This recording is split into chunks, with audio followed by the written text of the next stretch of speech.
Hi, I'm Marilyn Turkovich, the Executive Director of the Charter for Compassion. Um, Let me tell you a little bit about the Charter.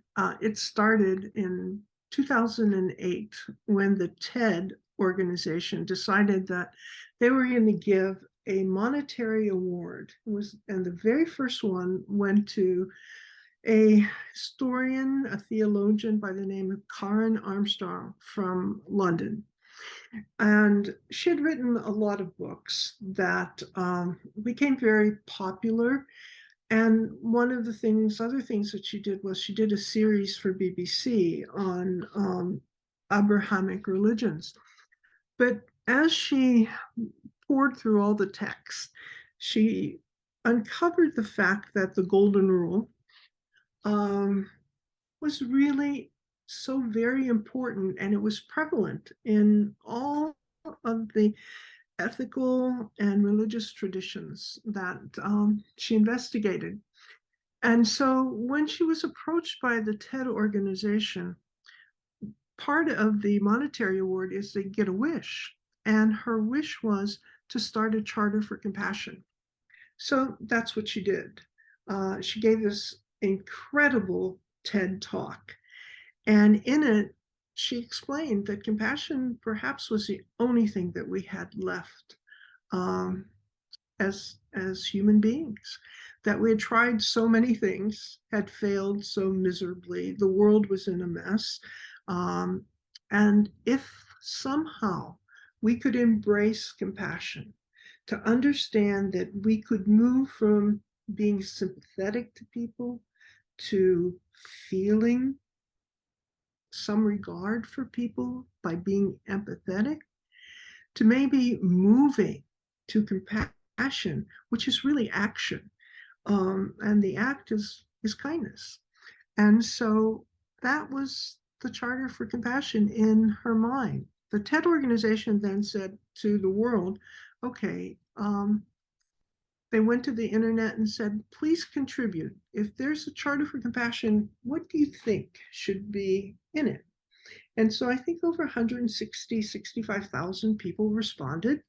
And then the creation of a council of conscience, a lot of different learned people like Desmond Tutu and um, Rabbi Sothendorp from the Netherlands. And I mean, it's just an incredible group of people came together and they took all those ideas, their own ideas, and they crafted this charter. And the charter is really interesting insofar as it's a document, and then it became an operation, a movement, and that's what we are today. And on 2009, it was launched at the UN, telecast around the world, um, and interestingly enough, the Parliament of in Australia adopted the Charter for Compassion. A lot of different groups started to pay attention to it. Individuals like Goldie Hawn and Deepak Chopra, and just a host of people signed it.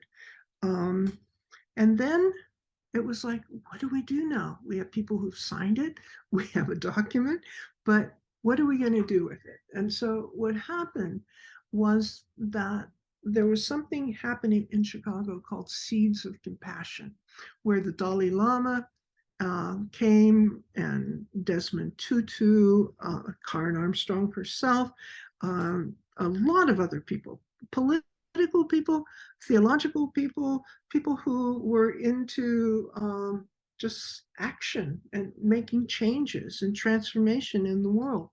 And so for 4 days, people came together. And I was part of that insofar as I was involved in the education delivery. Uh, they were busing students in. These were all day long events. And it was an opportunity to explore what is it that compassion is. I mean, science tells us that we're all hardwired for compassion. Neuroscience is telling us that compassion is just not only a feel good thing, but it's like it reduces stress if we're compassionate to other people. Um, and it's just common sense, isn't it? And, a lot of people say compassion is a soft skill. Well, we might say it's a soft, tender skill, but it's an awfully hard skill at the same time. It's hard to be compassionate sometimes. It means that you have to listen harder. It means that you have to ask questions, but you have to really listen to the answers that you get. It means that you have to move the needle from empathy and just feeling to action and doing, but the doing has to be done with discernment. We just can't act quickly and find ourselves in more of a mess than we started with. So the Charter for Compassion, it was a logical step for me. I had been in education my entire life, um, from teaching elementary school, being a high school principal, being a teacher trainer, and then doing all along the way an awful lot of curriculum writing. But the curriculum writing I was doing was a reflection of who I was, and I think the life that I had been born into. Very intercultural in living in a community with a lot of refugee people from mostly Eastern Europe, for the most part. But really understanding, for me, the world was just this cacophony of sound, of words, different languages, different music. And it just seemed like it was so inviting, uh, to begin to understand, as even a young kid, who are these people that I'm a part of, and how is it that this is a community to which I belong. And I think that growing up in that way made me realize the importance of community. And that's what the Charter for Compassion is. It's a community.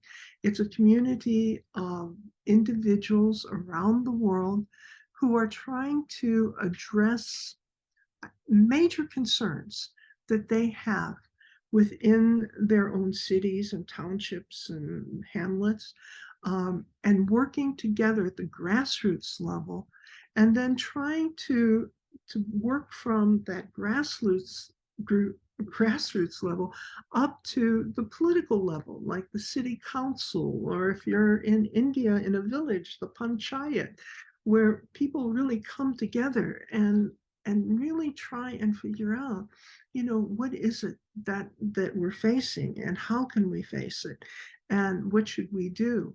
And so the Charter for Compassion right now is in 54 countries in the world, in over 500 cities in the world, um, where individual groups of people, in some cases, they can be interfaith communities, they could be healthcare groups of people, they could be schools that start a compassionate community.